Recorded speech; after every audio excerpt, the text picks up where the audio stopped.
علیہ السلام فرماتے ہیں جو بندہ توبہ کرنے والا تھا، اللہ کی بارگاہ میں آنے والا تھا، بار بار توبہ کرتا تھا، احساس رہتا تھا، اسے احساس تھا، آیا کرتا تھا، پھر بھی غلطیاں ہو گئی، قیامت کے دن رب کریم اپنے فضل کی چادر اس پہ ڈالے گا، فضل کی چادر ڈالے گا، اور رب کریم اس سے پوچھے گا یہ گناہ کیا تھا؟ اور نبی پاک فرماتے ہیں اس نے بڑے بھی گناہ کیے، اللہ چھوٹے چھوٹے گناہوں کے بارے میں پوچھے گا، یہ غلطی کی تھی، یہ گناہ، بندہ ڈر رہا ہے، وہ کہہ رہا ہے پتہ نہیں سزا کیا ملے گی،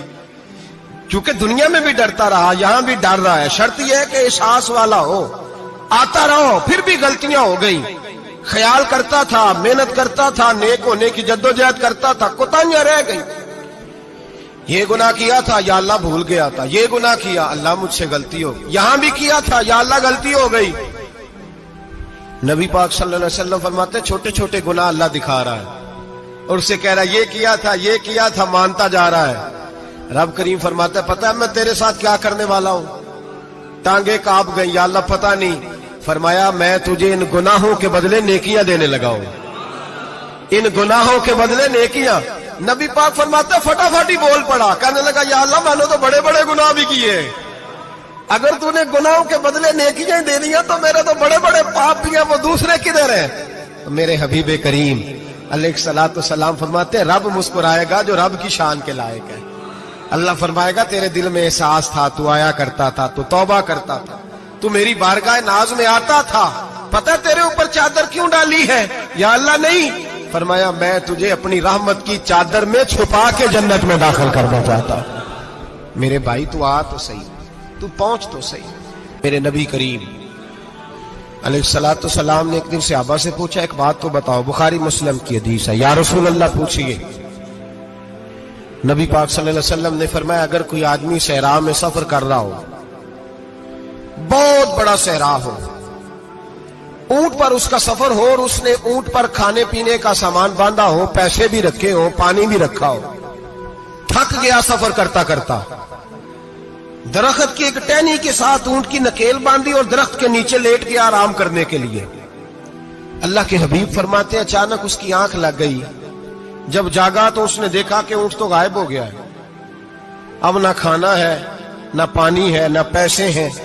اور صحرا بڑا لمبا ہے، پیدل سفر بھی نہیں کر سکتا۔ تھوڑا سا ڈھونڈا، پھر موت کا انتظار کرنے لگا، سوچنے لگا اب موت آئے گی، اب مر جاؤں گا۔ اللہ کے محبوب فرماتے ہیں تھوڑی دیر گزری،